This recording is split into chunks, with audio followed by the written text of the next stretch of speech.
America के राष्ट्रपति Donald Trump ने भारत पे एक बार फिर से 25% टैरिफ और लगा दिए हैं। यानी अब भारत पर कुल 50% टैरिफ लगा दिए गए हैं, जिसके बाद देश के कई बड़े बाजारों में अब ये चिंताएं बढ़ गई हैं कि आखिर 50% टैरिफ लगाएंगे तो इससे कितना नुकसान उन व्यापारियों होगा। हमारे साथ इन्हीं सारे विषयों पर बातचीत करने के लिए इस वक्त फेडरेशन ऑफ महाराष्ट्र के अध्यक्ष जितेंद्र शाह इस वक्त मौजूद है। सर, ये बताइए कि ये जो टैरिफ लगाया गया है 50%, खासतौर पर इस हम मेटल मार्केट की बात करें, ये जो एशिया का सबसे बड़ा बाजार भी कहा जाता है, कितना असर पड़ेगा 50% टैरिफ अगर ये लागू हो जाता है, खासतौर पर आप लोगों के व्यापारियों को, और आपके फेडरेशन में कैसे कारोबार किया जाएगा और कितना असर आप लोगों को पड़ेगा? टेम्पररी तो सेंटिमेंट थोड़ा ख़राब हुआ है, लेकिन अल्टीमेटली किसी का 25% पिछले हफ्ते इन्होंने अनाउंस किया था और अभी वो पेनल्टी लगाने की 50% हुआ। 25% में भी वायबल नहीं था, तो 50% अभी तो जो नलीफाई हो गया है कि 25% और 50% दोनों में कोई फ़र्क नहीं पड़ता है। आज व्यापारियों ने तो वो निके कर लिया और कोई भी अल्टीमेटली कोई टैक्स अपने जेब से नहीं देता है। टैरिफ का जो भी अल्टीमेटली इन्वेंट्री का कॉस्ट जो भी होगा वो प्रोडक्ट पे रहेगा, और प्रोडक्ट अगर चाइना इंपोर्ट करेगा, अगर अमेरिका अमेरिका को अगर खरीदना ही पड़ा है तो वो उसको 50% देना पड़ेगा, तो उनके कंज्यूमर यानी अमेरिकन को महंगा पड़ेगा माल। तो मेरे हिसाब से इतना बड़ा फ़र्क नहीं पड़ेगा। टेम्प्रेरी फ़र्क जरूर पड़ जाएगा, जिन्होंने ऑर्डर्स लिए हैं, जिनका माल पड़ा है, इनका माल डिस्पैच करना है, तो उसमें गवर्नमेंट उसको राहत देनी चाहिए। हमें आशा है कि गवर्नमेंट उस इंडस्ट्री को, स्पेशली फार्मा इंडस्ट्री को, टेक्सटाइल इंडस्ट्री को, स्टील, एल्यूमिनियम, पर्टिकुलर ऐसे जो इंडस्ट्रीज़ हैं जिसको बहुत ज़्यादा एक्सपोर्ट होता है अमेरिका में, उनको एक सपोर्ट मिल जाए तो रिलीफ हो जाएगी। और ये डिफ़िकल्टी जो है ये टेम्प्रेरी है। इंडिया मैं तो इसको एक अपॉर्चुनिटी की तरह देखता हूँ कि जब एक अमेरिका जैसा एक देश इस तरह का तानाशाही करके कुछ इस तरह के टैरिफ्स लगाता है, तो हमें दूसरे मार्केट्स को देखना चाहिए। और गवर्नमेंट ने अच्छा किया, लास्ट 6 महीने में काफ़ी कंट्रीज़ के साथ सेपा किया है। अभी यूके के साथ में उन्होंने FTA किया है, तो अभी चाइना भी जा रहे हैं हमारे प्रधानमंत्री साहब, और रशिया में ऑलरेडी हमारे दावल साहब पहुंच गए हैं। तो ये क्या है, इस तरह के डिप्लोमेटिक हमारा स्टैंड बहुत अच्छा है। हम एक नया एक्सप्लोर कर रहे हैं, एवेन्यू एक्सप्लोर कर रहे हैं हम। और भारत अपने बेनिफिट के लिए, अगर रशिया से सस्ता ऑयल मिल रहा है तो लेगा भारत, उसमें अमेरिका को कोई तकलीफ नहीं होनी चाहिए। और अमेरिका खुद भी इतना कुछ ले रहा है तो वो उसको उसका ध्यान है नहीं, खाली ये पॉलिटिकल टैक्टिक्स है। और मतलब मिसफायर होगा ये, मतलब मुझे पता है थोड़े दिन में ट्रम्प साहब इसको वापस लेंगे, क्योंकि जिस तरह से वो हर बार रोज़ नया स्टेटमेंट देते हैं, शॉर्टली उनको इंडिया के साथ अगर दुश्मनी करके या कुछ गलत करके इस तरह का प्रेशर टेक्निक अपना के फ़ायदा कुछ नहीं होने वाला है उनका।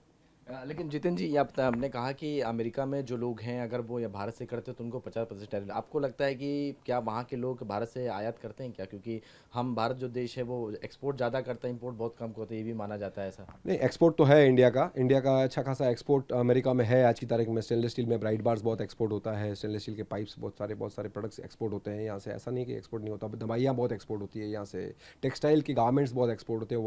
वर्ल्ड वाइड इंडिया का सबसे ज़्यादा शेयर है वहाँ पे अमेरिका में। ये टेम्प्रेरी इम्पैक्ट आएगा, वो तो डेफिनेटली कोई भी सडनली, और 21 अगस्त का उन्होंने डेडलाइन दिया है, आज से नहीं लेकर आए, उसके पहले उनकी टीम भी इंडिया में आने वाली है।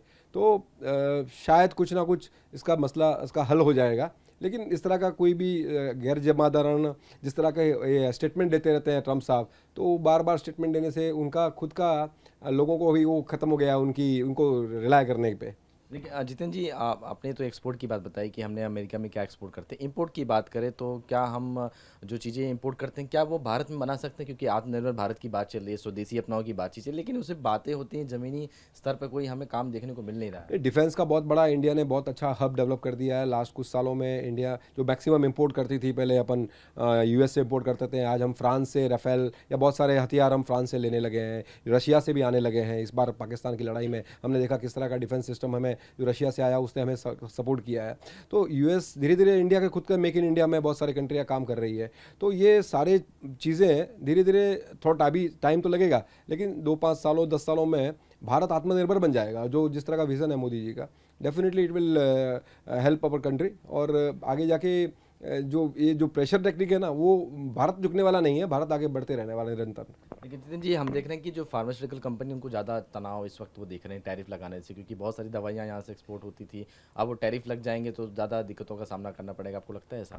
देखो, कोई भी कंपनी अपनी जेब से तो पैसा डालती नहीं है, जो भी टैरिफ लगता है अल्टीमेटली तो कंज्यूमर को लगता है। हम यहाँ से एक्सपोर्ट करेंगे, वहाँ पर टैरिफ लगेगा, उस पर एक्सपेक्ट करके कॉस्ट बढ़ेगा तो जिसको दवाइयाँ लेनी है, जिसको रेगुलर उसका यूसेज है, उसको दवाई लेनी पड़ेगी। तो वो उसको पाँच रुपये की दवाई है कि 7 रुपये की दवाई है, वो टैरिफ के साथ भी उसको लेना ही पड़ेगा माल। लेकिन अभी ठीक है, कुछ ऑप्शन उनको मिल गया तो शायद थोड़ी दिक्कत होगी, लेकिन इनिशियली तकलीफ आएगी। मैंने पहले भी कहा कि भारत सरकार को कुछ इंडस्ट्री को सपोर्ट करना पड़ेगा, इनिशियली उनको सब्सिडाइज करना पड़ेगा। जितना टैरिफ को एक्स्ट्रा लग रहा है उनको, जिनका उनको बोझ आ रहा है उन पे, तो उनको थोड़ा सा सब्सिडी देके या कुछ इंसेंटिव्स देके उनका उसका लॉसेस को नलीफाई करना पड़ेगा।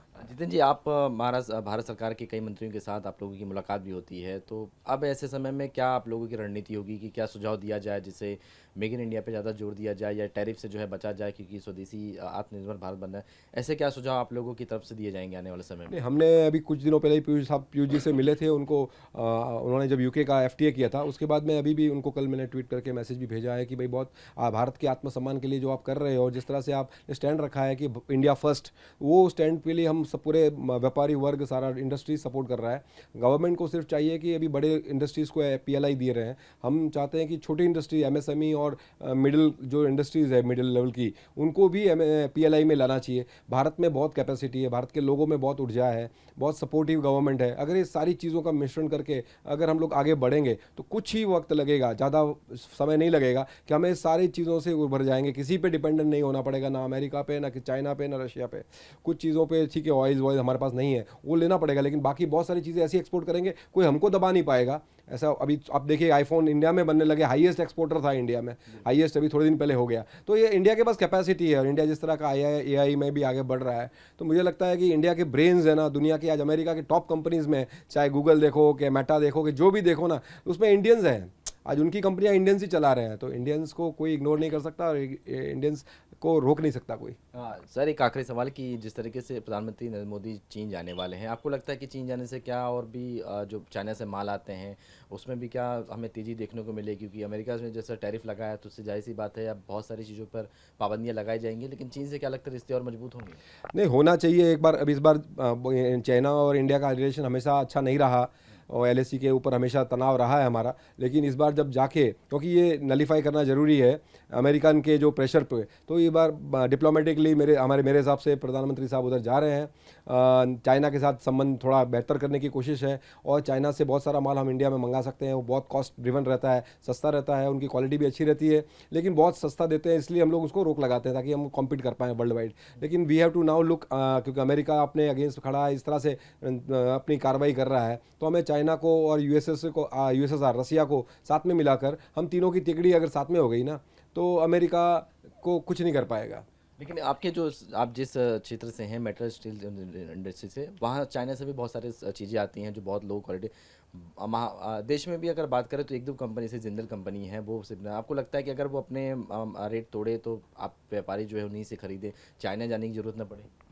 नहीं, हम तो चाहते हैं कि जिंदाल इंडिया अगर माल बनाता और जिंदा सबको सफिशिएंटली सप्लाई कर पाता तो हमको बाहर नहीं जाने की जरूरत है, लेकिन जिंदाल सप्लाई नहीं कर पा रहा है। बाहर से जितने भी चाइना से माल आता है, कॉस्ट ड्रिवन होता है, सस्ता होता है, अच्छा होता है, माल में कोई तकलीफ है नहीं। फिर भी क्योंकि भाई हमारा इंडिया का एक स्टैंड है, पॉलिटिकल स्टैंड है कि भाई एलएसी पे हमारा टेंशन क्रिएट किया हुआ है, चाइना और इंडिया एक तरह से दुश्मनी कहीं ना कहीं पे है, तो उसके कारण हम एज ए बीइंग पैट्रियोटियट, अपने एक राष्ट्रभक्ति के कारण हम चाइना से माल नहीं लेना चाहते। तो लेकिन अल्टीमेटली चाइना सबसे सस्ता स्टील देता है, अच्छी क्वालिटी माल देता है। अगर चाइना से अगर स्टील लाते हैं और अगर यहाँ पे जो कम पड़ रहा है माल, जो स्टील का सरप्लस जो नहीं कर पा रहे हैं, उनको अगर चाइना नलीफाई करके हम लोग हमारे जो बिजनेस को हमारे एक्सपोर्ट कर पाएंगे सस्ता, अगर सस्ता माल चाइना से आएगा, हम एक्सपोर्ट कर पाएंगे माल बना के, तो हम वर्ल्ड वाइड कॉम्पीट कर पाएंगे। तो गलत कुछ नहीं है मेरे हिसाब से, गवर्नमेंट को ओपन कर देना चाहिए डोर चाइना से। जब तक कोई बाकी को डिप्लोमेटिक लेवल पे गवर्नमेंट देख लेवे कि एलएसी और उसके टेंशन ना हो, तो हमें चाइना से मिलकर